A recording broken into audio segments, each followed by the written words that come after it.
Les jeunes cadres marocains se retrouvent sur Atlantic Radio et dans Hashtag 2545 tous les jours. Bienvenue. Aujourd'hui, nous allons parler des produits du terroir avec notre invité puisque il est spécialiste en la matière. Notre invité, c'est Sadiq Idrissi. Bienvenue.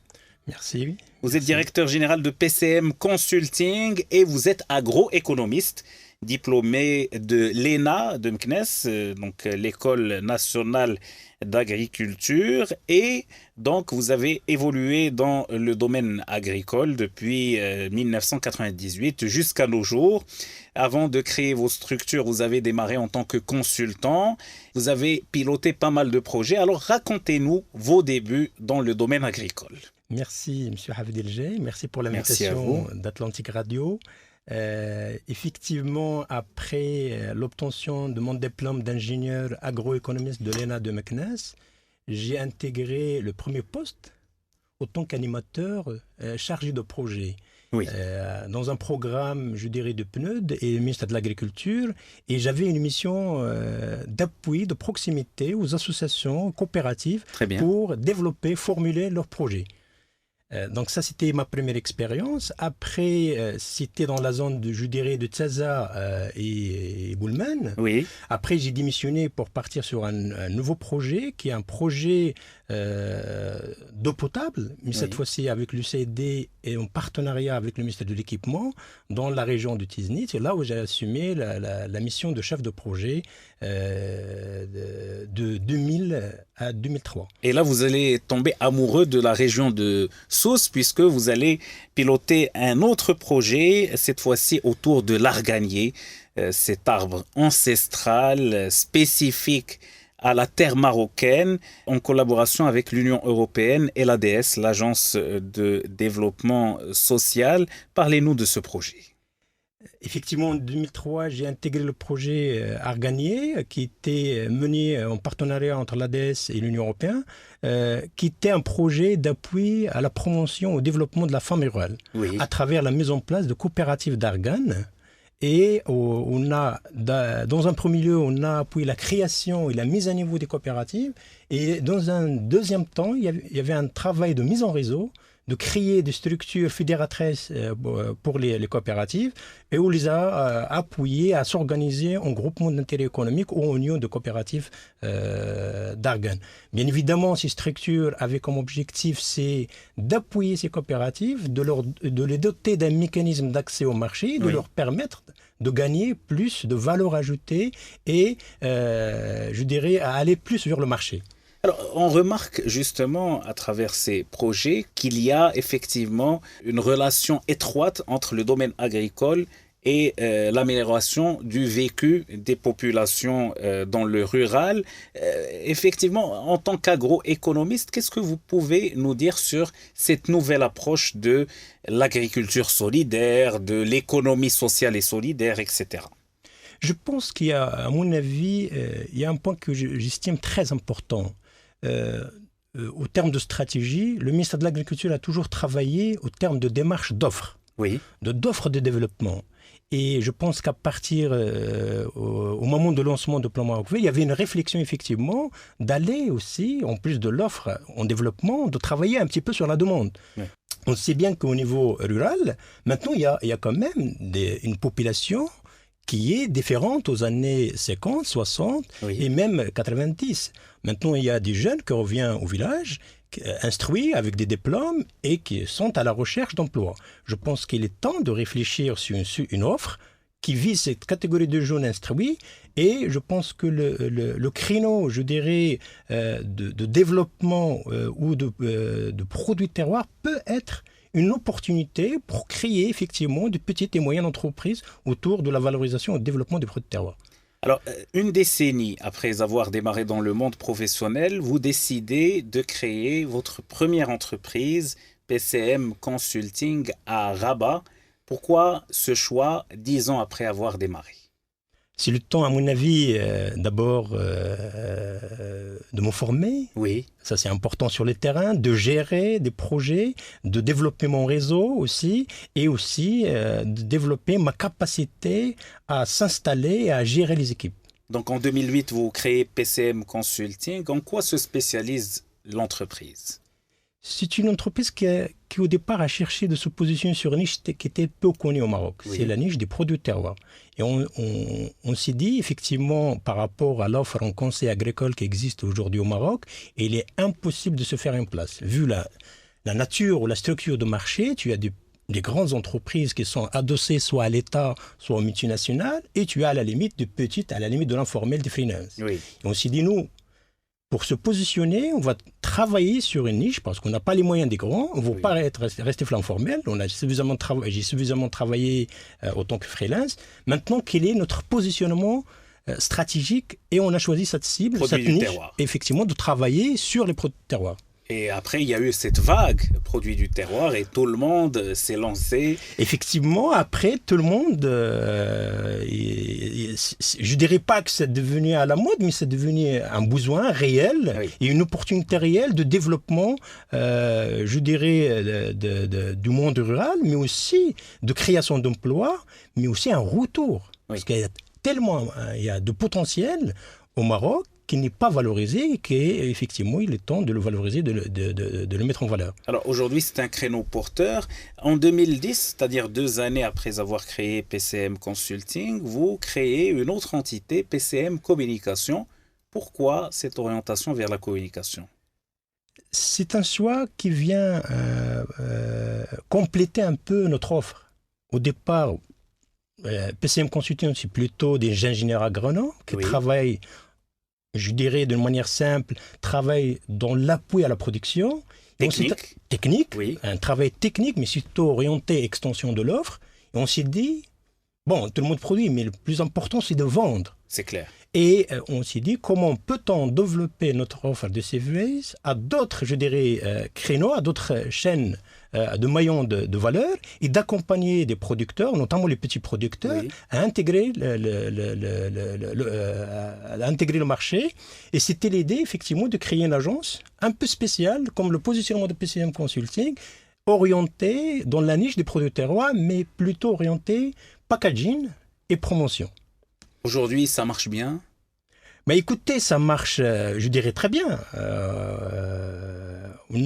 Par rapport, je dirais, notre métier de base, consulting, on continue à tourner avec un régime un peu de croisière.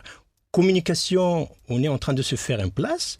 On a commencé la première, je dirais, le premier exercice, c'était le premier inventaire des produits terroirs. On a édité le premier catalogue national des produits terroirs en 2011. Après, en 2013, on a travaillé avec le département pour élaborer un beau livre sur les produits de terroir qui est Récolte Maroc des terroirs, récolte d'avenir en 4 langues. Actuellement, on travaille sur un projet qui va sortir très bientôt au Salon des dates au mois de novembre au CIDAT, qui est un beau livre autour de la thématique des oasis et le palmidati. Aujourd'hui, combien vous employez de personnes entre les deux structures? À PCM Consulting, nous sommes 22 personnes, dont une dizaine d'ingénieurs, et le reste, c'est des techniciens et des cadres d'appui. Et au niveau de communication, nous sommes 4 personnes. Master Coach à Paris, pourquoi avoir suivi ça? Bon, je pense que c'est aussi un besoin à la fois personnel et de l'entreprise elle-même. Parce qu'on se retrouve avec une équipe plus ou moins grande par rapport à notre taille. Il a fallu effectivement développer des outils, renforcer notre capacité managériale, notamment orienter développement de capital humain de l'entreprise. Claquement de doigts, si vous pouviez changer quelque chose au Maroc en un claquement de doigts, ça serait quoi? Je dirais, comme tout le monde, c'est l'éducation, mais je pense que comme cette question ou cette thématique a été déjà développée ou abordée par les invités qui m'ont, je dirais, précédé. Moi, je dirais peut-être c'est le travail de proximité. Au Maroc, on a besoin d'un travail de proximité. C'est effectivement ce travail de proximité qui va créer la richesse au niveau local, qui va permettre, je dirais, de transmettre une certaine richesse qui est créée, notamment dans les grandes villes, au milieu rural et aux populations vulnérables. Là, vous rejoignez une thématique abordée par le souverain dans le discours du trône. Effectivement, création de richesses et partage des richesses entre les citoyens. On va se quitter sur un titre musical qui rejoint un peu ce que vous faites, un titre de Melhoun. Je vous laisse le présenter aux auditeurs. Bon, j'ai choisi ce morceau qui est Tafilelt de maître Abdelkarim Sadeghi qui parle je dirais, de paysage, de la beauté de paysage de l'Oasis, mais aussi de ses produits, et notamment les dates. Les dates. Et je pense que c'est important de contribuer à la promotion de ces produits et de cette production noble. Sadiq Idrissi, merci d'avoir fait le déplacement à nos studios, surtout que vous êtes venu spécialement de Rabat pour participer à Hashtag 2545. Merci encore une fois et bonne continuation. Je vous remercie. Hashtag 2545 revient très vite sur les ondes d'Atlantic Radio. Merci de votre fidélité.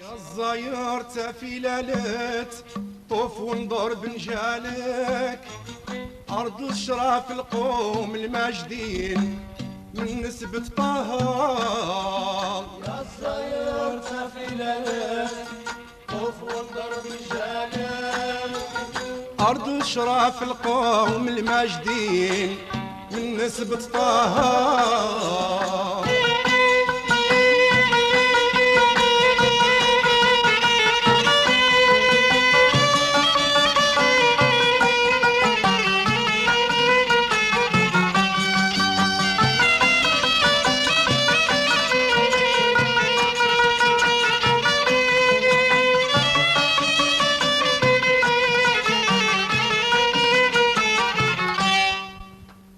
فرحة تفيلالت يا الزاير فوطانك وبيك سعدت القلوب الشايقة دركات منها زور الشراف اهل الجودة يزول ضرك وخبالك هالوالي مولاي علي الشريف في قبة مبهاها زيد السبع عرسان مجاورين المغراوي فمامك هالقطب مول الحسن الشريف بركته ترجاها زور سيدي عبد الرحمن بن علي هم كيف جالك تصيب راحة نفسك تبردات وتلوح شقاها يا الصاير تفيلالت طوف وانضرب رجالك أرض الشراف القوم الماجدين من نسبة طه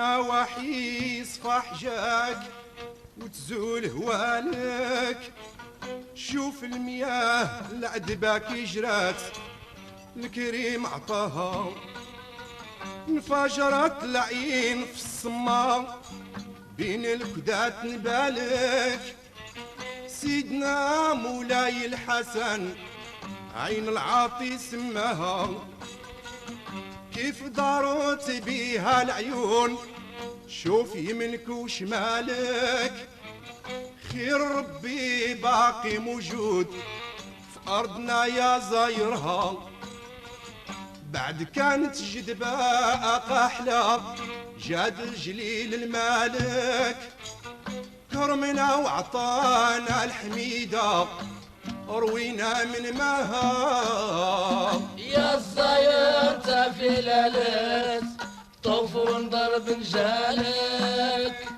أرض الشراف القوم الماجدين من نسبة طه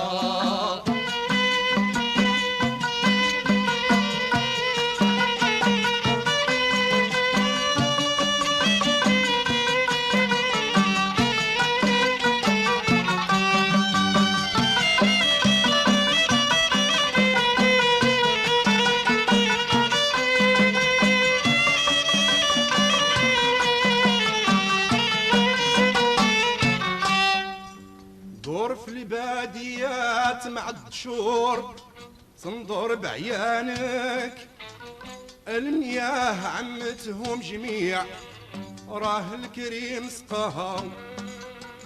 شوف الفلاحة والغلة زهرت هالنخلات قبالك، كل محدة منهم متجردة تعطي معطاها. هالفقوس مع المجهول ترزوات حلالك، ذوق بوسكري تدي لدتو وكل تمرة محلاها. هاك بوسردون في طعم ولديد والحفص هدالك، هانواع كثيرة مختلفة سبي من راها. يا الزاير تفلالت طف ونضرب رجالك، أرض الشرف القوم الماجدين من نسبة طه.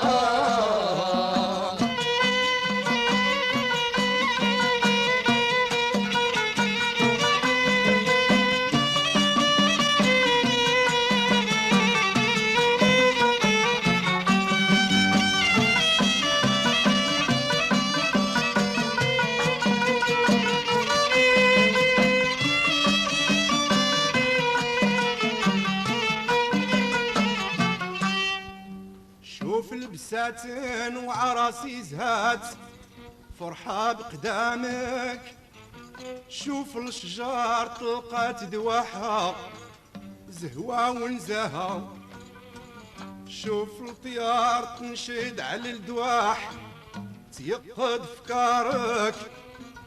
هالمقنين مع الهزار وام الحسن بلغاها، هاي جهاد الضع للخادم لون البهيم الحالك، والعصافر والبوح يبوح جميع الصرار فشاها. يا الزاير إلى سالوك قوم عنهم رد جوابك، وقلت في ليلة أرض النعايم يا سعادة من راها.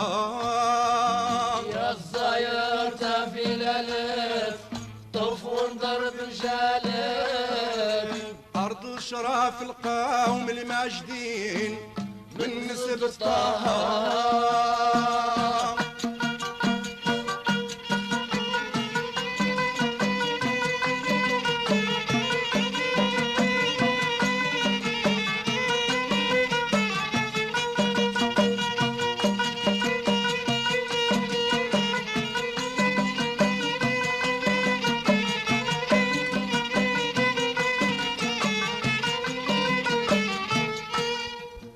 خذ مني يا راويد القصيد وروي المتالك، ما نجز الهمام في أرض الشرف رب الوجود غناها. يا إله سألتك بالأنبياء والرسال والملايك، دوم لينا قرة العيان حرم ياسين وطه. سيدنا مولاي الحسن صاحب النهج السالك، به شعبه يفخر وتدوم ليه الفرحة ونزاها. واحفظ ولي العهد النبيل والأمير كذلك، والسلام نهيبو الجمع الشرف والشياخ النباها. عبد الكريم سمية من تسال نسع الله المالك، يجود لينا ساعة الهراج را رحمته ونرجاها.